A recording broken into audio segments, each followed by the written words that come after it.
O que a gente sabe até aqui desse avião, do que ele estava fazendo, das possíveis circunstâncias nas quais essa aeronave se envolveu até esse acidente? Nós estamos falando de um King Air 90.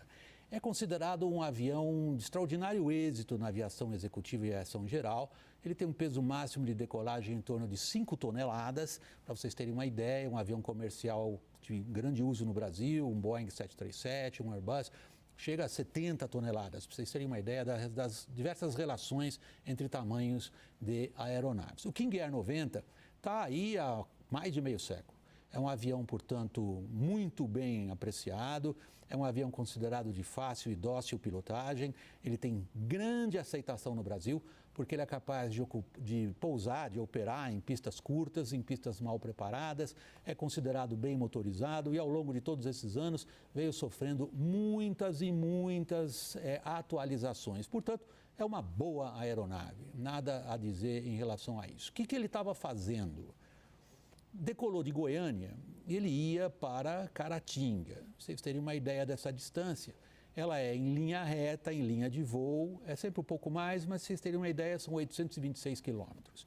O alcance desse avião é pelo menos o dobro disso, ou seja, estava perfeitamente dentro da capacidade dele de transportar peso e perfeitamente dentro da performance. Esse é um avião que voa em média, porque são muitos os modelos, esse avião atinge uma velocidade em cruzeiro média ali em torno dos 400 km por hora, um pouquinho menos, um pouquinho mais, mas é considerado uma aeronave deste ponto de vista não exatamente das mais velozes, mas muito confiável. Onde ele ia pousar? Aí começamos a complicar um pouco a nossa história. Ele ia pousar no aeroporto de Caratinga. O aeroporto de Caratinga tem uma pista de 1.080 metros. Para uma aeronave desse tipo, 1.080 metros não é exatamente curto, mas também não é algo que dá ao piloto um enorme conforto em termos de tamanho. Porque a gente tem que considerar que Caratinga está a 2.000 pés de elevação, em torno de 700 metros, e isso afeta já a performance de qualquer aeronave, sobretudo quando faz calor, mesmo considerando o fato do King 90 ser um turbo-hélice. Portanto, ele é menos suscetível a essas variações do que os pilotos chamam de altitude e densidade do que um avião que opera com motores a pistão. Voltando à questão de Caratinga. Vocês estão vendo os morros em volta dessa pista? Piloto nenhum gosta disso. Esportivamente falando, é divertido para os pilotos, digamos, toda a série de manobras necessárias para ter um pouso seguro, calculado e estável, levando em consideração a topografia. A topografia de Caratinga não é das mais favoráveis para avião nenhum, mesmo considerando o fato do King 90 aproximar uma velocidade ali em torno de 180 km por hora, o que não é muito veloz em termos de aviação, mas já está ali exigindo do piloto muita atenção. Prosseguimos então. Que distância do aeroporto esse avião se acidentou? Vamos conferir. Isto é fácil, isto é um fato, isto não é interpretação.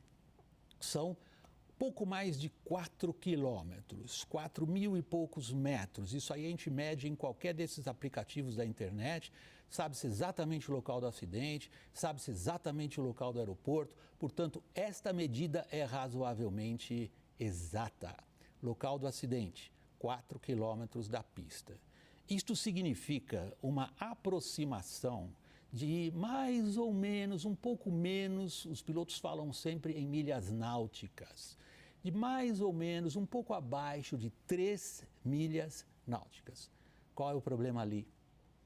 É que exatamente no ponto em que as aeronaves costumam ficar alinhadas com o eixo da pista, que é onde ele caiu, há fios de alta tensão. Vamos conferir. Esses fios estão perfeitamente registrados. Estamos vendo os fios através do aplicativo Google Earth. Qualquer um de vocês pode conferir o que nós fizemos. Fios presos a torres de alta tensão deste porte, mais ou menos 35 metros de altura tem uma torre dessas.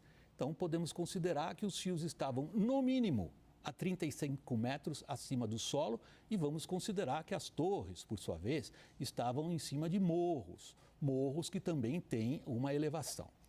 Esse cálculo razoavelmente, digamos, bruto que nós estamos fazendo, permite, porém, que a gente veja uma outra questão. E aí nós começamos a falar diretamente do acidente. Existe um cálculo na cabeça de todo piloto quando vai pousar por regras de voo visual num aeroporto desconhecido, que é manter uma rampa, como os pilotos dizem, ou seja, um ângulo de descida que lhe permita ter a aeronave perfeitamente controlada em termos de direção para onde ela vai, mas principalmente em termos de quanta altitude ele perde por distância que ele percorre. Vamos voltar para o nosso cálculo. O cálculo é o famoso 1/3, que todo mundo aprende no aeroclube logo no começo. Se falta 1 milha para chegar na pista, eu tenho que estar a 300 pés acima do solo. Se faltam 2 milhas para eu chegar na pista, eu preciso estar a 600 pés acima do solo.